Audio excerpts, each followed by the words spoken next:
Hai gorgeous, welcome to my place. Terima kasih sudah mengklik video ini. Walaupun kasus malam ini berasal dari Kanada, tetapi buat penggemar kasus negeri Tuan Thakur bisa sedikit terobati karena semua tokoh berasal dari India. Tapi sebelum masuk ke video, saya mau kasih info karena dokumentasinya hanya sedikit, jadi sisanya akan diganti dengan ilustrasi. Dan terima kasih buat semua gorgeous kesayangan yang masih betah mampir ke channel ini. Walaupun kadang jadwal tayangnya suka ngasal karena terkendala hujan yang bikin saya nggak bisa rekam suara. Nggak pakai lama, watch. Mark merupakan anak pertama dari 3 bersaudara. Mereka keturunan asli India dan penganut Sikh. Saat remaja keluarga mereka pindah dari Punjab ke timur laut Vancouver untuk kehidupan yang lebih baik. Di sini, Mark yang berwajah cukup tampan dikenal sebagai anak yang baik dan tenang. Sebagai putra sulung, dia juga bisa diandalkan serta bertanggung jawab. Bahkan para tetangga sering memintanya untuk menjaga anak-anak mereka dengan bayaran yang cukup lumayan. Semasa sekolah, Mark aktif dalam bidang olahraga serta latihan menembak. Hingga di tahun 1993, dia berhasil mendapatkan sertifikat kepemilikan Senpi. Setelah tamat SMA, dia kuliah di jurusan akuntansi. Karena kepintarannya, setelah lulus wisuda, Mark dengan cepat mendapat pekerjaan di sebuah firma akuntansi lokal. Karir Mark pun semakin meningkat karena setahun setelahnya, dia pindah ke Vancouver karena mendapat pekerjaan sebagai akuntan di Burnaby dan menjadi sangat sukses. Dalam pergaulan dengan kepribadian yang tenang, Mark tidak pernah membuat masalah atau bertengkar dengan orang lain, sehingga banyak orang yang menyukainya. Seiring berjalannya waktu, Mark yang memiliki gaji tinggi mulai sering hangout dan datang ke acara-acara clubbing.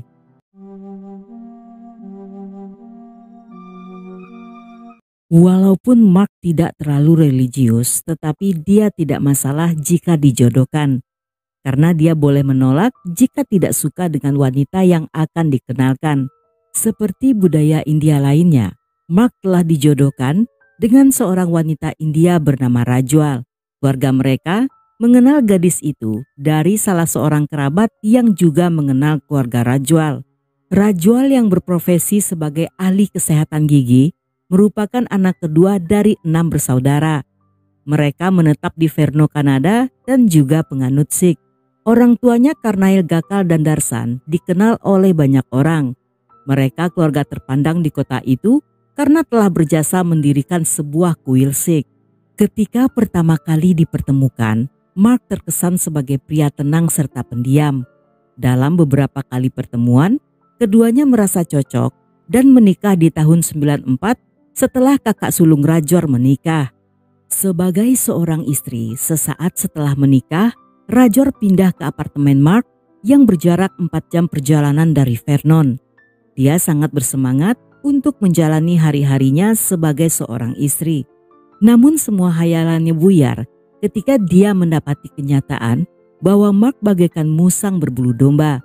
Di malam pertama, yang seharusnya menjadi malam dengan sejuta keindahan, justru menjadi malam panjang penuh derita serta air mata.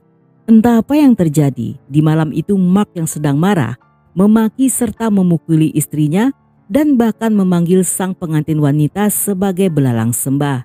Walaupun Rajor tidak menyangka jika suaminya adalah pria kasar, tetapi dia menutupi hal ini dari keluarga Mark. Dan demi status pernikahan yang baru saja dijalaninya, Rajor menahan semua perlakuan suaminya. Rajor memiliki karir serta pendapatan yang lebih bagus dari Mark. Yang hal tersebut membuat sang suami merasa tersaingi.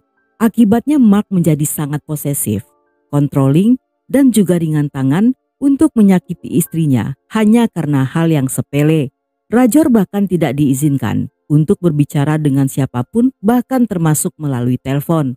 Dan jika ketahuan, wanita itu diancam akan dihabisi. Para tetangga yang awalnya mengira jika mereka hanya pasangan pengantin pada umumnya, perlahan menyadari ada sesuatu yang tidak beres dalam rumah tangga mereka. Salah seorang tetangga yang sempat berpapasan dengan pasangan ini dengan ramah berusaha menegur mereka, tetapi Mark hanya diam dengan wajah sekaku kanebo kering. Sedangkan Rajwar yang tampak salah tingkah sambil menunduk tidak berani bertatapan mata dengan sang tetangga. Dan sejak itulah orang-orang mengira bahwa Rajwar menjalani pernikahan yang tidak bahagia. 8 bulan setelah pernikahan, Rajwar yang seolah hidup terisolasi dan sudah tidak tahan lagi melaporkan hal ini pada kepolisian Vancouver. Saat itu, dia hanya melapor dan ingin agar polisi mencatat semua laporannya dalam file tanpa mengambil tindakan pada Mark. Walaupun pada masa itu, peraturan di Kanada memperbolehkan polisi untuk menindaklanjuti kasus KDRT tanpa menunggu persetujuan korban, tetapi entah kenapa polisi menuruti permintaan Rajwar.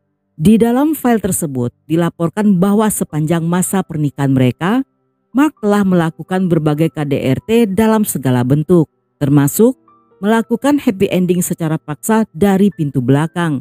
Dia juga mengancam akan melenyapkan Rajwar jika berani memberitahu orang lain.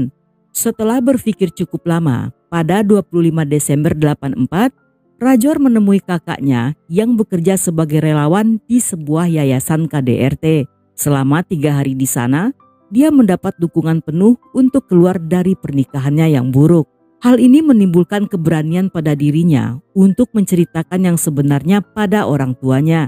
Setelah mengetahui apa yang dialami putri mereka, orang tua Rajwar pun menemani sang putri untuk menjemput barang-barangnya di apartemen Mark. Karnail dan Darsan tentunya sangat kecewa, tetapi mereka memberikan dukungan penuh pada Rajwar untuk segera berpisah. Sebulan kemudian, Rajwar kembali melapor pada polisi Vancouver atas penyerangan yang dilakukan oleh Mark. Tapi masih sama seperti sebelumnya, Rajwar hanya membuat laporan dan melarang polisi menindaklanjuti Mark, dan permintaan ini juga dituruti oleh kepolisian. 4 hari setelah laporan tersebut, Rajwar mengajukan gugatan cerai dan di hari yang sama setelah menghubungi polisi, mereka pun menutup file laporan wanita itu. Sedangkan keluarga Mark yang tidak tahu menau tentang masalah putranya tentunya sangat kaget ketika mendengar perceraian itu. Dan 3 minggu setelahnya, mereka menemui keluarga Gakal untuk mencoba menyelamatkan pernikahan anak-anak mereka. Namun pertemuan itu tidak berjalan lancar. Keluarga Gakal membahas semua perbuatan Mark pada putri mereka. Mark yang ikut datang tentunya membantah semua tuduhan yang menurutnya semua pengaduan Rajwar tidak berdasar karena tidak ada saksi lain selain Rajwar yang bisa saja mengarang cerita. Mark yang semakin tersudut emosi menghadapi keluarga Gakal sehingga dia menghasut orang tuanya bahwa keluarga itu telah menghina keluarga mereka. Dan pada akhirnya pertemuan itu pun berakhir tanpa kejelasan.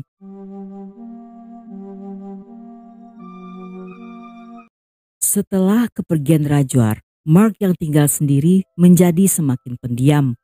Keluarganya yang menyadari perubahan sikap sang putra memintanya untuk melakukan konseling ke psikiater. Menurut sang psikiater, Mark mengalami kesedihan yang mendalam hingga mencapai tahap stres dan memberinya resep antidepresan sambil memintanya datang kembali pada kunjungan kedua. Namun konsultasi tersebut menjadi pertama dan juga terakhir bagi pria itu. Di saat bersamaan, Rajwar juga menjalani konsultasi di shelter wanita korban KDRT. Selain menceritakan semua masalahnya, dia juga meminta agar tidak dilakukan tindakan apapun pada Mark. Walaupun mereka akan segera bercerai, tetapi sebelum semuanya menjadi resmi, Rajwar tidak ingin memancing masalah agar perceraiannya berjalan lancar tanpa halangan. 2 bulan setelahnya, tiba-tiba Mark mengundurkan diri dari pekerjaan dan seharian hanya berdiam diri di rumah. Dia tidak ingin bicara atau bertemu dengan siapapun juga. Keluarganya mencoba mengerti jika pria itu sedang bersedih. Tetapi mereka tidak tahu jika dalam kesedihannya, Mark justru sedang memikirkan rencana balas dendam pada Rajwar dan keluarganya. Di hari-hari berikutnya, keluarga Gakal seringkali mendapatkan panggilan telepon yang saat diangkat terdengar suara Mark yang berkata kasar sambil memaki siapapun yang menjawab telepon tersebut. Sebelum menikah, Mark telah mendapat sertifikat untuk kepemilikan Senpi, tetapi dia tidak pernah memiliki benda itu. Namun setelah perpisahan ini, Mark tiba-tiba membeli Senpi dan Rajor yang mengetahui hal ini untuk berjaga-jaga kembali menghubungi polisi untuk memberitahu info tersebut. Berbeda dari sebelumnya, kali ini Rajor meminta polisi untuk mengambil tindakan, tetapi polisi tidak menanggapinya karena Senpi tersebut dibeli secara resmi dan terdaftar hanya digunakan untuk latihan. Walaupun saat itu polisi memberi Mark peringatan untuk berhenti mengganggu keluarga mertuanya, tetapi Mark masih menyangkal semua perbuatannya.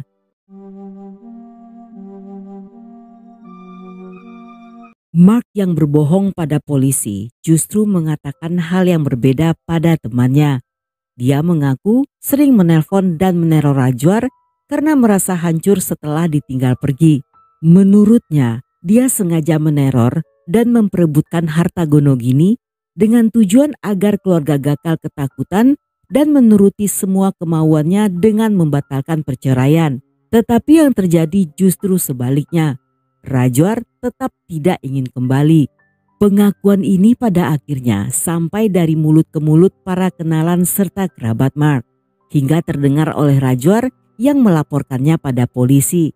Seketika polisi pun mencabut izin kepemilikan Senpi milik Mark.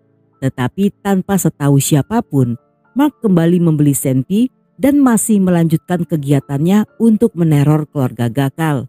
Setahun setelahnya, pada Januari 1996, proses sidang perceraian pun mulai berjalan. Dalam persidangan, Rajor menceritakan semua perbuatan Mark yang membuat pria itu tampak terhina. Di sela jam istirahat sidang, Mark mengajak Rajor untuk bicara berdua. Dan saat itu, pengacara Rajor memperhatikan jika wajah kliennya tampak ketakutan, seolah Mark sedang mengancamnya. Persidangan yang cukup banyak drama ini dijadwalkan akan kembali dilanjutkan 5 bulan setelahnya.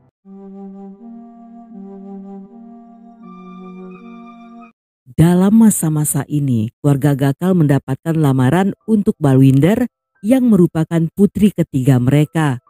Kali ini, mereka lebih berhati-hati dengan memeriksa latar belakang calon pengantin demi menghindari kejadian buruk seperti sang kakak.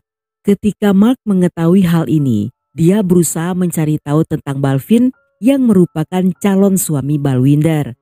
Dia juga berhasil menemui keluarganya untuk menjelek-jelekan keluarga Gakal dengan mengatakan mereka bukanlah orang baik-baik. Tapi keluarga Balvin tidak terpengaruh dan tetap akan melaksanakan pernikahan sesuai jadwal yang telah ditentukan. Karena kesal usahanya gagal, Mark semakin meneror keluarga Gakal. Rajwar pun kembali melapor pada polisi dan meminta agar segera mengambil tindakan karena Mark telah mengancam seluruh keluarga termasuk calon iparnya. Tetapi sayangnya karena pada masa itu ada banyak laporan yang masuk sehingga laporan Rajwar tertimbun dengan kasus lain. Sebulan setelahnya, Jasbir yang merupakan kakak Rajwar melapor pada polisi setelah mendapatkan ancaman dari Mark yang mengancam serta meminta Jasbir untuk mengembalikan uangnya yang dianggap telah dicuri keluarga Gakal selama proses perceraian berjalan. Yang menurut Jasbir, uang tersebut adalah uang kompensasi yang memang kewajiban Mark untuk membayarnya. Namun sayangnya laporan tersebut ditanggapi oleh kepolisian Vernon yang tidak mengetahui jika selama ini Mark mendapatkan banyak laporan yang dicatat di kepolisian Vancouver. Sehingga mereka tidak tahu jika pria itu telah melakukan banyak ancaman pada keluarga Gakal. Karena di kepolisian Vernon nama Mark masih bersih dari tuntutan apapun, sehingga mereka menganggap jika Mark tidak berbahaya dan tidak mengajukan perintah penangkapan. Selama proses perceraian yang belum selesai, Rajwar yang tertekan akibat ancaman memutuskan untuk konsultasi pada psikiater. Walaupun pengacaranya telah meminta untuk mengajukan penangkapan pada Mark, tetapi Rajwar yang tidak ingin memprovokasi menolak permintaan tersebut. Lagi pula saat itu keluarganya sedang sibuk dengan persiapan pernikahan adiknya dan Rajwar tidak ingin merusak suasana dengan permasalahannya sendiri.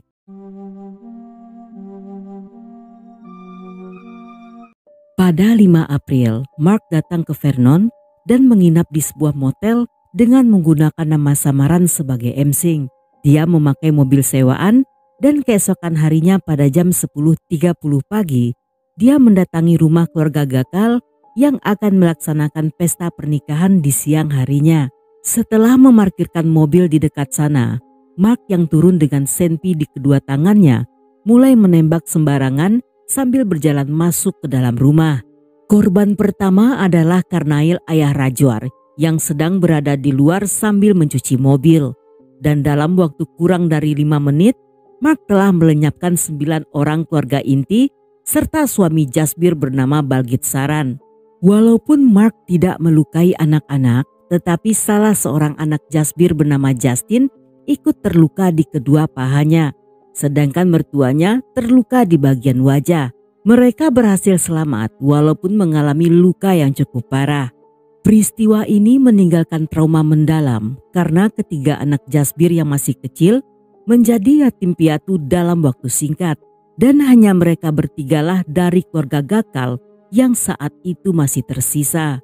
Ketika polisi berusaha untuk menghubungi keluarga pengantin pria yang sedang dalam perjalanan menuju acara pernikahan, di saat yang sama Mark juga kembali ke hotel. Di sana dia menulis surat permintaan maaf serta meninggalkan nomor telepon keluarga yang bisa dihubungi sebelum akhirnya melakukan bundir pada jam 11 pagi. Salah seorang pegawai hotel yang mendengar suara senpi segera menghubungi polisi yang datang ke TKP dan menemukan Mark yang telah meninggal. Mereka menduga jika Mark melakukannya akibat rasa bersalah yang besar.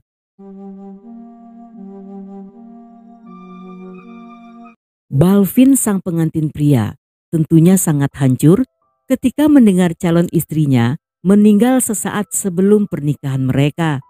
Sedangkan keluarga Gakal mendapat penghormatan terakhir lebih dari 1.000 orang pelayat yang berkumpul di kuil Sikh yang dibangun keluarga itu.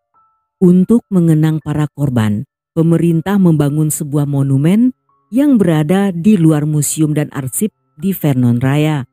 Setiap tahun pada tanggal yang sama, pengunjung akan meletakkan bunga sebagai bentuk penghormatan. Kasus keluarga Gakal merupakan kasus terbesar kedua dalam sejarah Kanada setelah terjadinya kasus McLevin yang melenyapkan 14 wanita di Montreal pada Desember 1989. Dan sampai di sini dulu cerita kita kali ini. Semoga kalian suka dengan ceritanya. Jangan lupa subscribe, like, komen, dan share sebanyak-banyaknya ke media sosial kalian. Dan buat kalian yang masih betah hingga akhir, thank you, love you, have a nice day, and then see ya.